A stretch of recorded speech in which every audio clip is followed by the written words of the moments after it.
Awesome. Cool. Now I just have to be careful what I say. You're good. This is on the record. This is on the record. Makes you think about like life, like from like a religious perspective. It's like, like everything is on the record. It's Grab that. sure thing. I have my ID display the entire time. All right. We are not live, but we are being recorded. So, welcome to episode 6, I believe, of Conversation and Calculation. Why doesn't our guest introduce themselves? Hi, my name is Michael Stark. I'm from Los Angeles, California. I'm currently a senior at Yeshiva University studying business management with a minor in marketing. Wow. That is really cool, and you really have that figured out. Thank you. What semester is this for you? This is my 6th semester. Okay. So you've had time to figure it out. Yes. Like people are asking me, like, "Oh, what are you majoring in?" And I'm like, psychology, I think. I did have the luxury of knowing exactly what I wanted to do when I got here. How was that? I figured out I had a direction that I wanted to go with in life. I tried it out at YU. I liked it.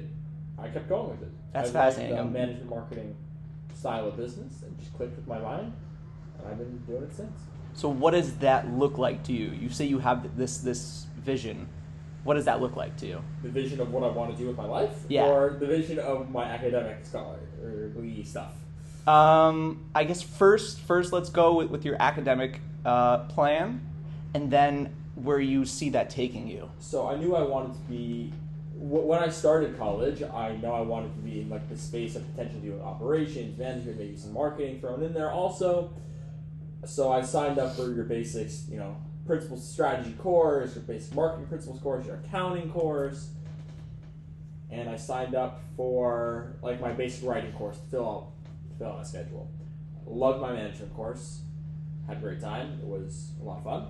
It clicked really easy. Like I understood the concepts. My marketing course clicked. Then I got to accounting and I was like, I'm so lost. Got to it. Still was lost. Didn't vibe with me. So I figured I saw, like, I knew where my strength was, and I went with it. That's awesome. Which has currently led me to what I'm doing now for my current job. I'm working as a social media marketing manager. That is so cool. Maybe you could help me with my social media. Potentially. Yeah. I'm currently working for a company called Neat A/B Testing. They do A/B testing software for Shopify stores. Very cool. Yeah, it's been going really well. What does that look like? We test 2 different sites against each other to see which one gives you better conversions for your products. Got it. All right, fascinating. How long have you been working there for? I've been working there since the summer and continuing from last semester through this semester, and I plan to continue working there over the summer and when I graduate. Really? That is fascinating. Yes. Do you see this as a long-term career path? Marketing in general, I do. There's a lot you can do with it. I love the concept of marketing. I love the concept of social media marketing. I think it's a cool way to see how humans and just people in general interact with ad spaces as well as what content we produce and how they buy and sell things. I think it's phenomenal. It's fascinating, especially I'm a psychology major, so like ties in. So exactly, I'm thinking of like subliminal messaging and all these sorts of things. Like we don't even realize the extent that I heard this great rule of thumb that if it's digital and it's free, then you are the product. Yes. For one of my classes I was taking with Benny Rofa, we had the assignment of watching The Social Dilemma and giving our analysis on it. And a lot of The Social Dilemma was that documentary, right? A documentary about why or the about pitfalls, the pitfalls of tech space. And it was fascinating. I don't agree. I liked a lot of what it said. I don't agree with 100%. There was definitely pushing a narrative, but yeah, I think it's bad if you don't know if you know you're the product, you're in a good place. You know what's happening, and you can be okay with it. You can not be okay with it. But if you don't know you're the product and you're like, oh, I'm just chilling, then you Then- may have to enlighten yourself. about Yeah, some you're things. you're being brainwashed and you don't know about There's it. nothing wrong about being in the product Exactly. if you're okay with that. Exactly. Like I know a lot of people who will say that like I don't feel they always say when their phone pops up ask app not to track, they always click do not allow. I always click do not allow as well. Yeah. So most of the time I click do not allow, but there are certain things like I don't mind if my Google search is specified towards me. And like so like I'm not hiding anything from the government that I would want like them to not know. Exactly.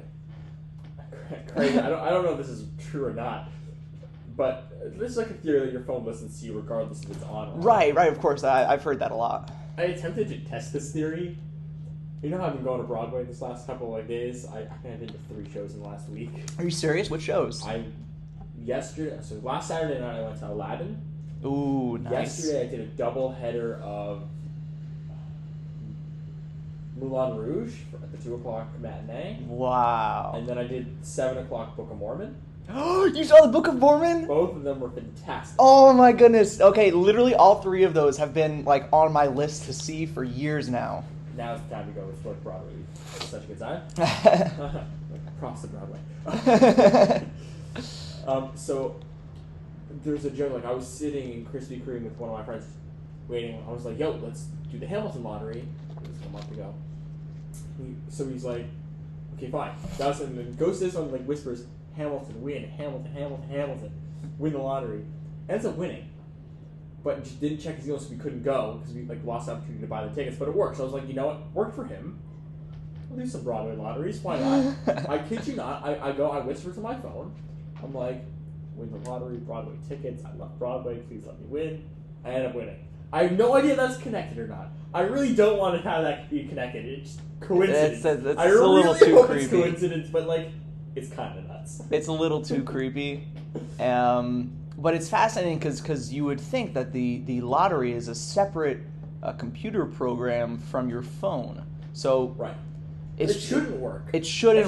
I don't it shouldn't believe work. it works, but at the same time, a little part of me was like, "Yo, That's a little creepy. It's a little creepy." Yeah, I totally hear that. So I'm curious. Would you feel comfortable picking a card and Sure. discussing? Why not? All right, sweet. Let's do this. Pick a card at random and read it out loud. What should we be doing to save the planet for our grandchildren? Ooh. That's a great card.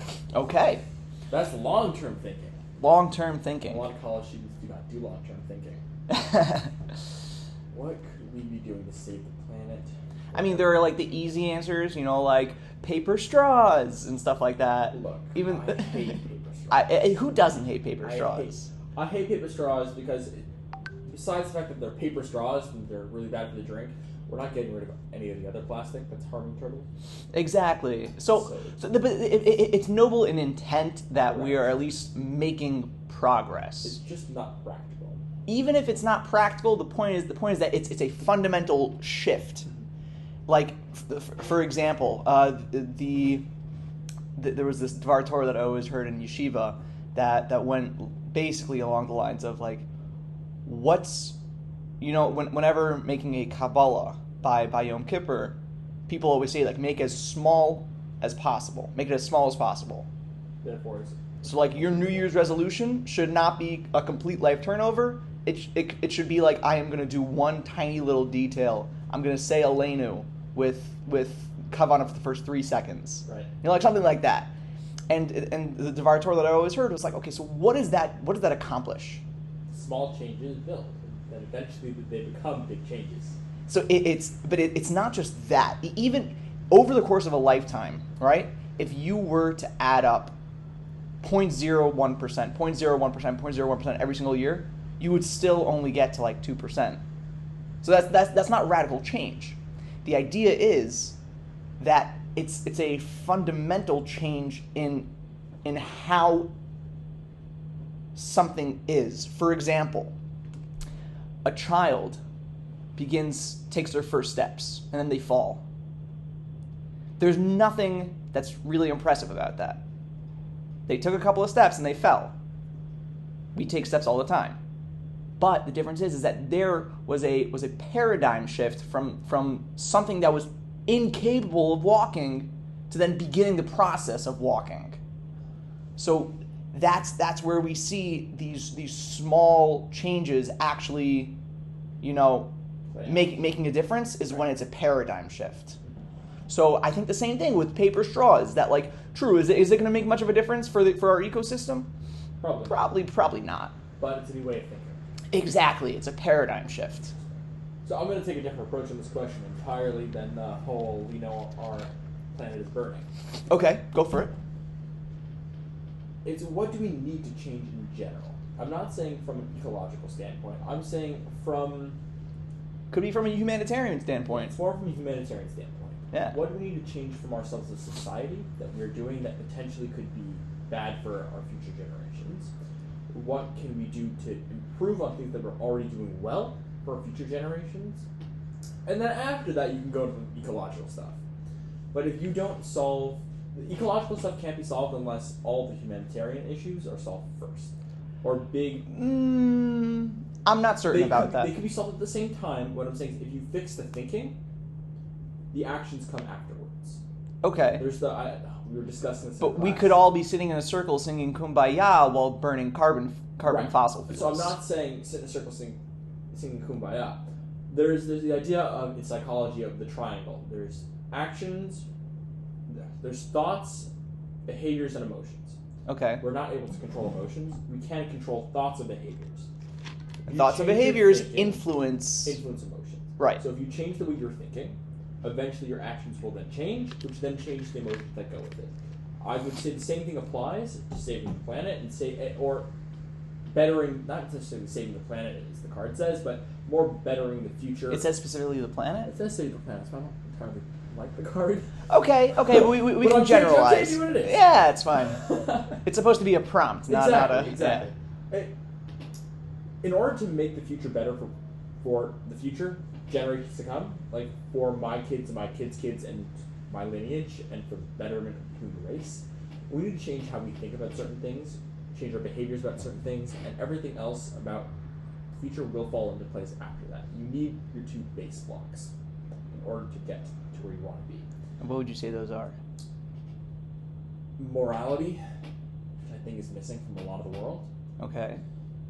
And a sense of responsibility and truth. Fascinating. I think a lot of what we do in this world are inherently untrue. Do you see those, I'm curious, do you see those as two separate entities? Morality and responsibility? Because a lot of people would venture to say that they're the same. They overlap.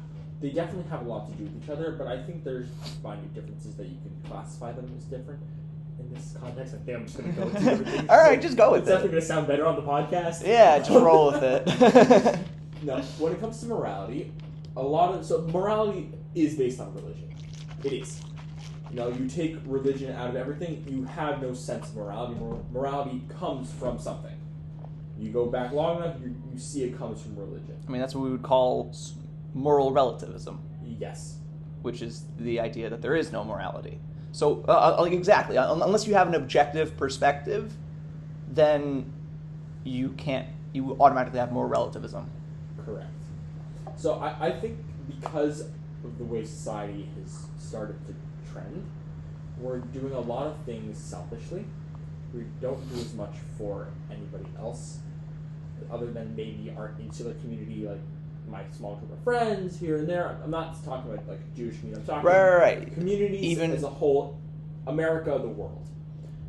Like let's take the small Jewish community out of it because we're a sample size that doesn't really reflect the rest of the world. Right. Because of the way we're raised. But I think there's been a lack of not necessarily religious upbringing with a specific religion, but a concept of you're not the biggest thing on earth. You are not it. You're not the shit, to put it, bluntly. Yeah. There's more to this world than you. But we're fostering a society that parents now. It's a millennial generation of parents. I feel like it's a weird way to say it. Yeah. But there's been a lot of things like back in the day. Like I know my parents told me stories of how they used to get hit in school. Like, that doesn't fly anymore. It didn't fly when I was in school. Yeah. Even 10 years before I was in school, that wasn't happening anymore. Things change. But I think things have gotten to a point, I'm not saying go back to hitting, but things have gotten to a point where we're like, oh, you did something wrong. I'm sorry, don't do that again. Oh, you're doing it again? It's a repeat cycle. There's no real discipline. There's no taking responsibility for actions. There's no moral code to go by. There's nothing we're teaching our children that says, hey, you're not the only thing in this world. There are other people. Fascinating. I think even like, let's say you're an only child, you're literally the only person. Even if you have siblings, like, each of them gets different attention from parents, but they're still like, they're God. You know, what they do is perfect every single time. I think that's something that's an issue with society as a whole. I think that, yeah, it's raising, I hate the term, but it's raising snowflakes. Yes. I hate the term snowflake because it gives it a political connotation. Because of the Exactly. It's gotten political, that term. But yes, it's this notion that can't handle rejection. They can't handle things going badly for them. They can't handle failure. Which is the real problem with that is that if it's like people think that, oh, we could create this utopian society where failure never occurs. Right? Correct. And then there's no need for these people to even experience failure. But the fundamental problem with that is that failure is part of the recipe for success. Exactly. So you can't grow with failure. Exactly. There is succeeding. If you're always succeeding, then you're stagnant. Exactly. You're stagnant, and there's no progress. I hated this growing up. I hated this. All my rabbis used to be like, Judaism is like an escalator.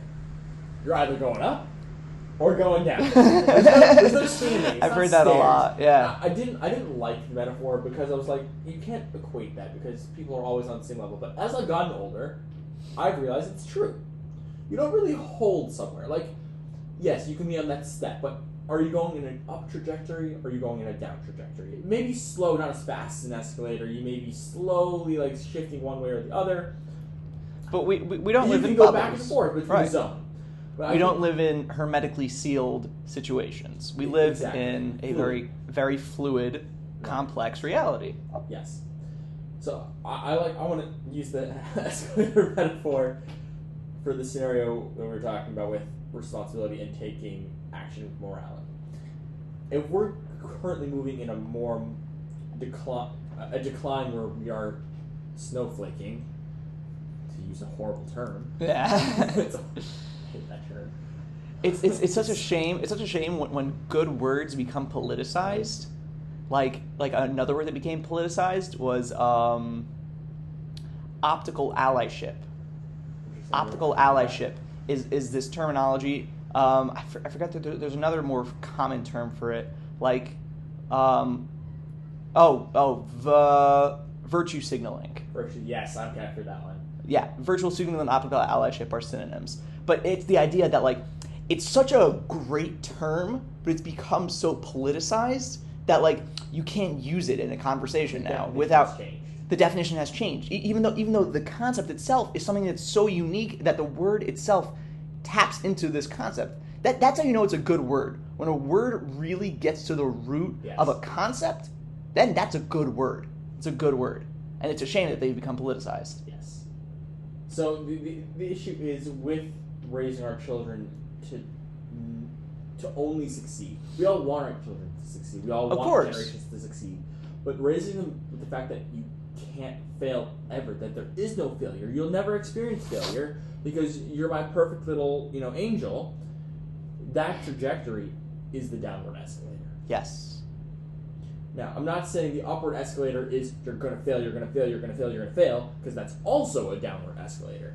It's I want you to succeed, but failure is okay if you understand it. Even if you fail a lot, that may not be good, but there's still successes. Additionally, it's measuring how you fail and how you succeed. Coming up with a definition for that is impossible, because everything is different in every scenario. I don't even want to say everything is different. A lot of things are different in different scenarios. It can't be everything. So in a scenario where you're raising children or raising grandchildren, you try your best to do everything you can, and your child still isn't doing well, right? Yes, by your perspective they may not be, but by another one they may. It just doesn't fit with your vision. And I think vision is also a major part of how we raise children. We're raising children for a vision of you can't fail. Overall, just not good. Which ties in the responsibility aspect. That when we don't take responsibility for our failures, that in itself is a failure in success. You may have succeeded in what you wanted to do, but you failed in how you got there. That's deep. And if you fail in how you get there, you can't learn from that. So you'll continue. What would you say though, to a very materialistic, pragmatic society where who cares how you get there? You get there, that's all that matters. It's not about the journey; it's about the destination. What do you say in response to that? I think that's a flawed mindset. If you just care about the destination, and who cares how you got there, then why get to the destination? What's at the destination for you if you've learned nothing along the way? I learned in camp. I used to be a camp counselor for 5 years. I became a director of a camp, and I learned. Ooh. Thank you. I learned from the people who helped me get to where I was. I worked with them for 5 years, and it was really, really simple. We had trips. Trips are okay. We did basically the same trips most years. Okay. It was a couple things changed here and there, but you went to the same places. But the kids always had a great time. I was like, okay, how are we doing the same trip again every year? How are these kids going every single time? Because we didn't just do the trips. We had getting to the bus was its own trip. Getting from the bus to the place on the bus was its own trip. In the hallways walking, we'd have chants, we'd have songs, we'd sing, we would play music, we'd have trivia. Counselor trivia was my favorite thing when we were on the bus. I'd be like, who knows their counselor best? And it was just seeing what the kids knew, and it was encouraging them to learn more about each other and talk. On the buses, we would blast music, and it'd be a great time. Anytime a kid would bring a gaming device, we'd be like, guys, put your devices away. We're enjoying. They talk with each other. They trick Pokemon cards. And then we did this thing called Crazy Time. Basically, it's you put on a really cool hype pump song, and then as the beat drops, everyone just goes crazy and dances. And it was part of the trip. That's great. On some trips, we had theme things. We went to a pirate show. We played pirate theme music. We'd have Pirates of the Caribbean going, and we'd row the bus. And our bus drivers got in on it. It was a lot of fun because the journey was the trip as much as the destination was. And then we did the same thing on the way back. So you got double the excitement, double the fun, because you experienced the journey along with your destination. If I'm just going to my destination, that's great. Yeah, this was past winter break. I'll use for an example. Did you do anything over winter break? I did. Where'd you go? I went to Miami. You went to Miami. What did you do in Miami? I chilled at home, chilled with my family, my friends. I also went to San Jose. I filmed something there. Awesome. Great time. Yeah, it was a great chill. So I've had the luxury of going to some cool places on vacation before. This past winter break, I flew down to Miami and got on a cruise. That's dope. I went to the Bahamas and a couple places. The beauty about cruising is you're going to cool destinations. I got to go to the Bahamas. I went scuba diving. But you're having fun along the having way. Fun along the way. I definitely hear that. Is the vacation. I definitely hear that. So by that logic, I should never fly economy again. Okay, I can't argue with that. I really can't argue with that. You can't. When it comes to vacation, it's a little it's different. You can't always afford a $1,000 business class ticket. Yeah. I get that. But that doesn't mean you can't, enjoy, your coach flight. You're still flying. Right. Flying itself is an experience. It's not just Yes, you can go through the painstaking, I gotta go through TSA. But, I was traveling with a friend, I forgot that I had packed a corkscrew. I thought I put it in my carry-on. I put it in my check. What do you need a corkscrew for? We brought wine bottles with the cruise. Oh, a smart move. We brought a corkscrew with us also. I forgot I left it in my carry-on bag. I go through TSA pre, I'm not expecting to be pulled out of line. They're like, sir, we gotta take your bag. I'm like, shoot, where's my corkscrew? I'm like, oh my god, I'm so sorry. I know exactly what's in there. It's in this pocket. They're like, oh, okay, we gotta take this. I'm like, no worries. I'm like, oh, was it crazy? Like, the airport. Like, the journey is part of it. The experiences you have along the way are part of it. Like, even in college, you're getting your degree. Your degree is the end goal. I want a bachelor's. I want a master's. Awesome. Most people would even argue that that's not the end goal. The end goal is getting a job. I want a job. Fine. Right. I have to get a degree. So a degree is now a different end goal. I'm not going with degrees. It's better for my better. Okay. But even if it's a job's a little more like painstaking, like going through the interview process, but you learn a lot through interviews. You can make networking connections. Even getting your job is a challenge. Right. When it comes to your degree, you can blink, 4 years later, you have your bachelor's. And whatever degree you want, you keep your knowledge, fine. Would you do it? Or would you go through the process of, I get to college, I met a whole bunch of new friends. I joined this club, that club, and this club. I went to this event during this holiday. I went here for winter break. I chilled in the library doing an awesome podcast one night because I read a text message on a group chat. Right? Like, they're cool college things that you can experience. I play for a sports team. I can go watch basketball, watch a number one ranked team destroy a basketball team and go to the finals, you know? But if you blink, you miss it. Yes, you got your degree, but you lost out on the experiences that you could have gotten. And that's really what it comes down to. It's, I really just want the end goal. Fine, you're going to have a pretty boring, basic life if you don't want to do the journey that comes along with it. So it's funny, there's this thing on the internet that, like, it's exactly what you're saying. It's just calling out every single, like, movie and epic out there, that it's never about the journey. I mean, it's never about the destination. It's always about the journey. It's always about the friends we make along the way. It's like a cliche. Classic, like, 2000s movie with, like, the music in the background. Exactly. Yeah, but there's a reason why it's a cliche. Yeah. There's a reason why it's a cliche, because it's so true that I know, like, personally, that I wasn't necessarily going to come to YU, and there were several options that were much quicker in terms of getting my degree, but I knew that I wasn't going to be getting the same experience, and that was really what drew me here, was the experience itself. I could have gone, I'm not going to name any places, but I could have gone to several other places and gotten the same degree in half the time. Right. So, yeah. But going back to paper straws,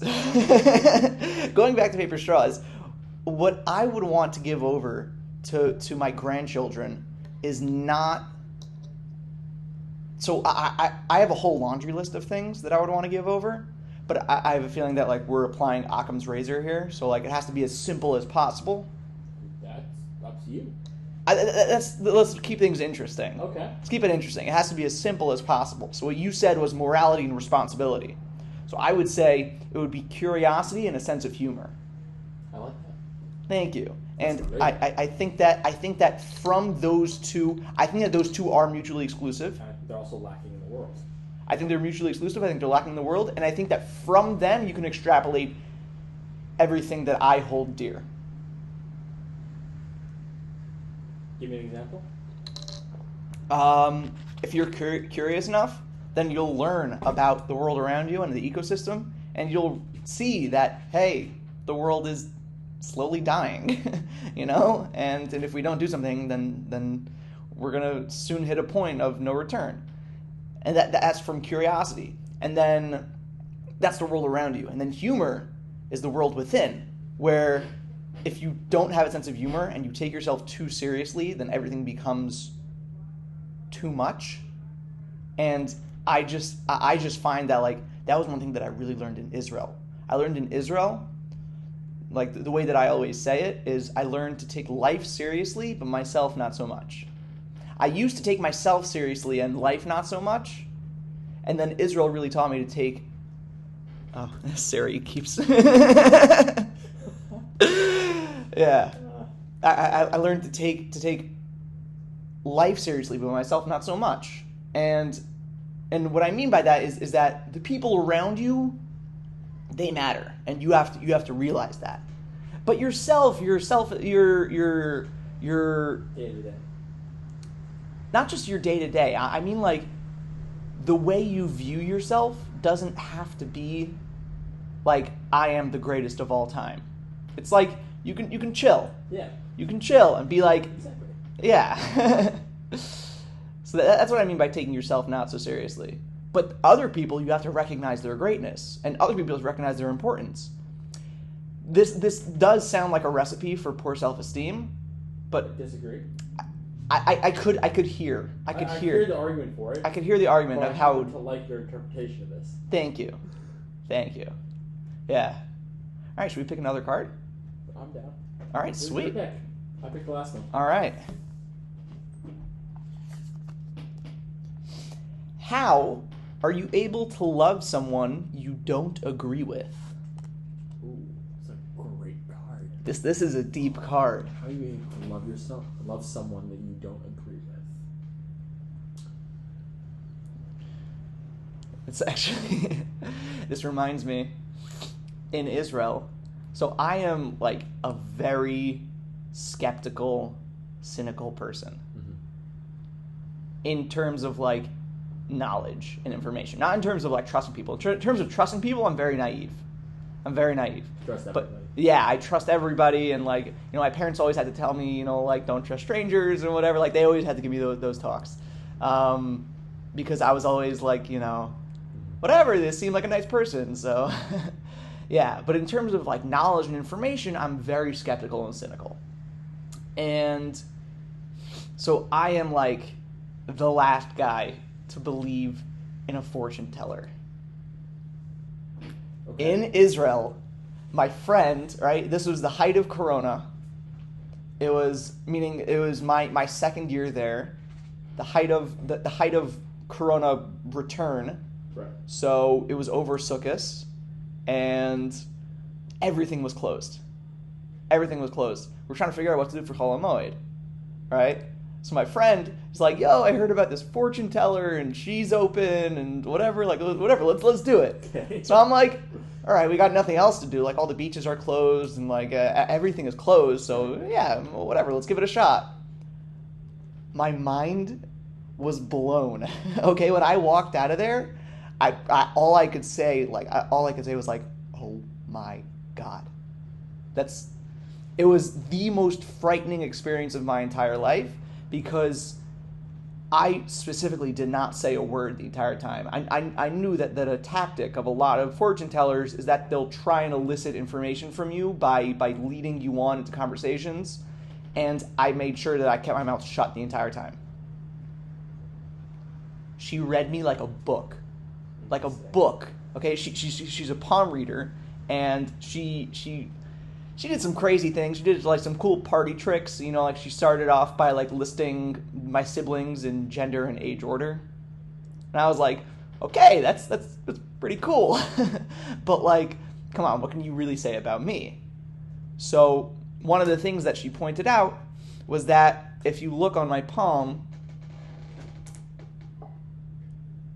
you see how it branches out over there? Yeah. So that, she said, apparently means that you're capable of seeing multiple points of view. Okay. So it's something that, like, I pride myself in, that I happen to be very, I don't want to say very good, but I think I happen to be very good at getting along with people that I disagree with. That was a very long-winded tangent. Yeah, I like how you got there, though. But yeah. I'm going to bring it back to family again. I have a very wide spectrum of family. Okay. From my dad's side, I have a super Chabad family, super black hat family, some people who were like modern Orthodox and no longer really so religious. My mom's side, I have not religious to some who have a Christmas tree and a menorah in their house. That's cool. I agree. I think it's pretty cool. Double the holidays, you know. Yeah, dude, double dip. Great. Double dip. 2 times the presents. But I have a large spectrum of people to pick from in my family. Politically, religiously. Same here, by the way. Who doesn't? Yeah. It's family. Exactly. There are things I don't always agree with certain family members. I know my uncle is very, very politically different than I am from my mom's side. Was commenting on a bunch of my things on Facebook. I got really pissed off at him. I was like, I don't need to hear this. You know? So I was getting fed up with that. I blocked him. I was like, I'm done. I can't do this anymore. Like, I don't need you commenting on every post why you politically believe I'm wrong. Yeah, it got really bad on some of the posts. I was like, Mom, this is ridiculous. How do you want me to do this? And she's like, I don't know. Don't ask me. I'm like, okay, fine. I'm blocked. Done. Doesn't mean I don't love my uncle. You know, he's still very much family to me. And, you know, like, if he needed something, I absolutely would help. You know, like, if I saw him, I would be like, oh my god, yo, how you doing? I haven't seen you in so long. Oh my gosh, how you, like, let's catch up. Nothing wrong with him. I just didn't enjoy his opinions politically. You know? There are times where I even disagree with, you know, some of my close friends on hashkafic issues, political problems, even, like, basic, like, I don't want to wash the dishes. Okay. You know? You can disagree with someone on anything. It doesn't change how you feel about them. An opinion isn't the only thing that defines someone. If we only define people by their opinions, everyone's the devil, everyone's the angel. And that's just not true. Everyone is complex. Yeah. And I can say that it is actually true to say everyone is complex in this time. I'm doing a challenge right now not to make generalizations using always, never, everyone, nobody. I can say here it's valid to say that. Yes, everyone is complex. Everybody is complex. Even if you're not complex, that makes you complex because you're not complex. Because you're an anomaly. Exactly, because you're an anomaly. Yeah. But because people in general have different, you know, viewpoints, somebody's not going to line up with somebody you like. Something's not going to be politically correct for somebody. With others, it will. I watched on TikTok.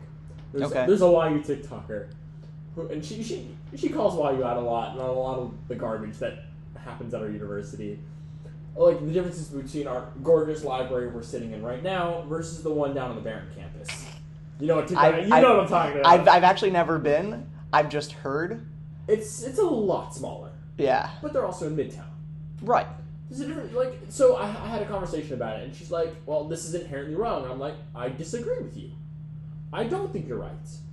You know? You have to understand that real estate is It's very different. You know, if I was given the opportunity to have my campus in Midtown versus the Heights, I'd pick Midtown. I think the women would say the same thing about, like, I would rather a big campus, but that's because we each don't have each other's campuses. The grass is always greener on the other side. Exactly.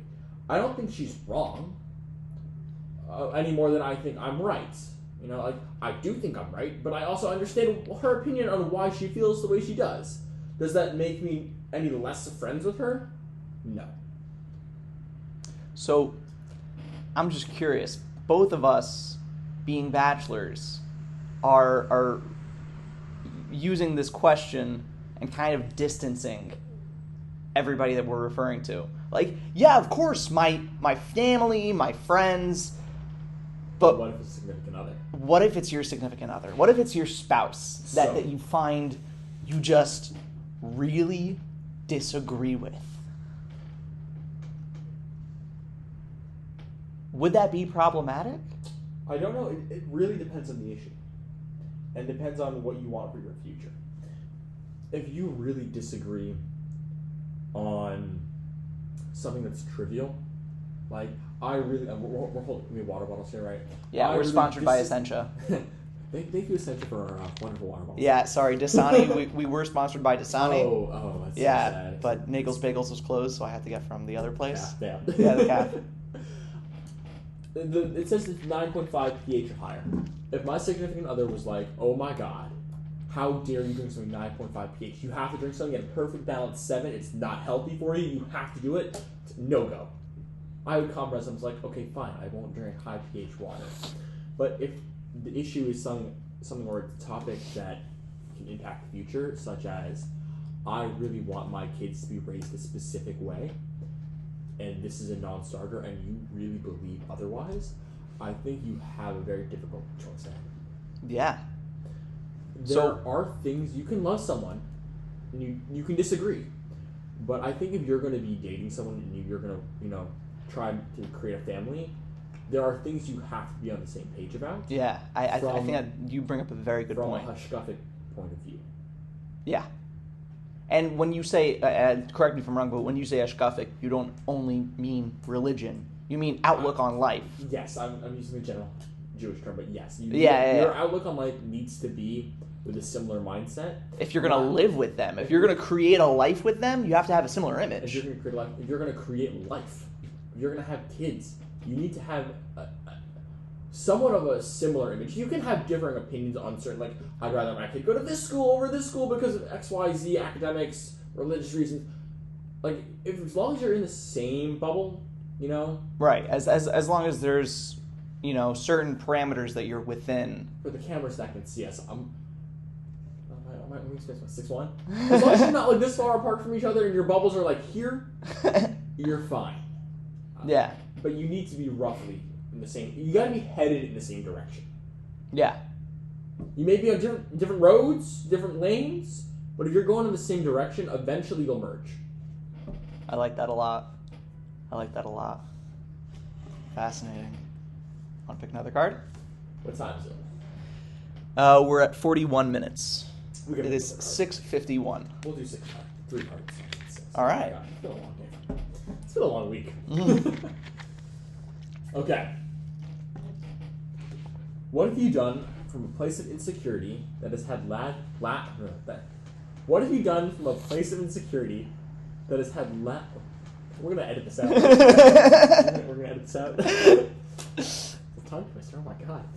What have you done from a place of insecurity that has had long-lasting effects? A lot. A lot. Yeah. A lot. Like, I'll speak first just to, kind of pave the road for you so that you don't feel so uncomfortable. It's not. I have to really think on this one. It's not feeling uncomfortable. Oh. I'm sharing. I have to really think on this one. Okay. I really try not to be very insecure about things in my life. There are things that I am insecure about. But I'm trying to know, what is a decision I've done? Or something I've done from a place of insecurity that has long-lasting effects. So I know, pretty much most of my decisions up until recently have been made out of insecurities. That they've been influenced by my perception of what others will perceive me as. I'm hyper sensitive to what I think somebody else thinks of me. Mm-hmm. And that has translated into lots of decisions that have been made that weren't necessarily in my best interest. They were in somebody else's best interest. Specific examples. Now, I don't want to come across like I am regretful or have any sort of, ill will or none of that. Totally it. But I gotta say that, I probably would have switched high schools if I would have been more secure. Probably would have switched high schools. And that's something that had very long-lasting effects on me. Yeah. So I think I'm going to come at this again from a different point of view. Not about things that I have done, but about things I haven't done. Because I'm insecure. Because there's not... I'm trying to think, like, if I'm insecure, I don't think I'm doing as much as I'm not doing. I think I'm definitely putting a hold on certain aspects of my life because I'm, like, scared, like, okay, I don't want to get rejected. I don't think I'm necessarily good enough. Am I mentally, ready to do something like this? I definitely have been, like, putting off, like, asking people out, or, like, okay, but I don't know if I really want to, like, what if they say no? And, like, in my head, I'm like, objectively, even knowing, like, what's the worst that's gonna happen? They're gonna say no. Oh my gosh, you're in the same place you started. But there's still, like, I don't know. I don't want to. Yeah. There's like, I don't know if I should. Am I the right person? And it's a weird feeling because I have that feeling of insecurity. But at the same time, my objective mind and my logical part of me is like, you're being an idiot. You'll give the same advice to your friends, but you won't follow it for yourself. That's always how it is. I know, it's horrible. Yeah. But I think it's the fact that I have a lack of doing things because I'm insecure, rather than I have things that had long-lasting effects. I'm not hitting the second question. I don't think I've had anything that's super long-lasting effects yet. I definitely think it could potentially have long-lasting effects if I don't. The problem with this question is that you don't know. Exactly, I don't know. You don't know what have you done from a place of insecurity that has long-lasting effects. What did I do in like 5th grade that has a long-lasting effect till now? Like I can't. Well, remember. no. I was talking about it that like the way you brought up the question of what have I not done that has had long-lasting effects. I won't know. You won't know because you haven't done it. That's true. You haven't done it, and man, for people who listen to this podcast religiously, they're gonna hear me say the same things over and over. But I don't care because I'm here to have a conversation. I'm here to have a conversation. But like doing this podcast was a huge step for me because I've been wanting to do something like this for a really, really long time. I'm talking like over a decade. Wow. Yeah. And I was always just so scared of people are going to, like, What, they're going to judge me for, like, doing a podcast? Everyone's going to be like... They're going to judge me. They're going to think it's stupid. Right. Whatever it is. I'm going to say something dumb, and then suddenly my shidduch prospects are going to drop. Yeah. Exactly. Gosh, now. He has got a podcast. Exactly. Yeah. So, like, that was definitely something that was holding me back for a really, really long time. And I'm proud. I'm proud. You should be.